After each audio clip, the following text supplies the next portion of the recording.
Gumawa na ng bersyon ng electric jeepney ang isa sa mga kumpanyang nakilala sa paggawa ng traditional na jeep. Para bigyan ng mukhang balita, Mobile Journal, Francis Rivera.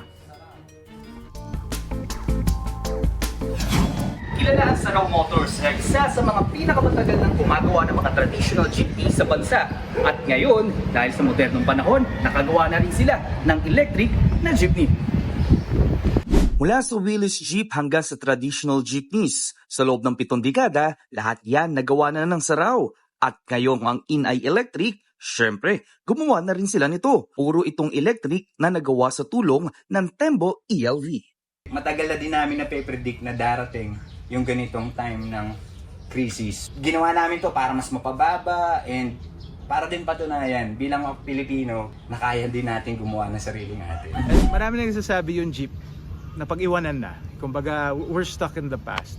And thankfully, may mga gusto pong tumulong para makabuo ng mas modern and more fuel efficient and more environmental friendly na sasakyan.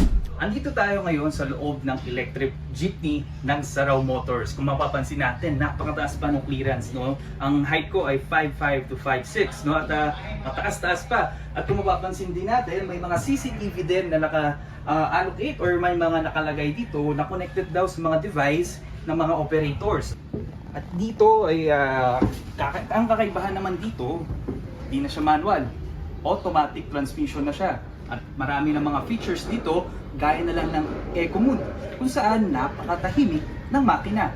At ang steering wheel, power steering wheel na napakagaan ng imaneho para sa mga kapatid nating tsuper.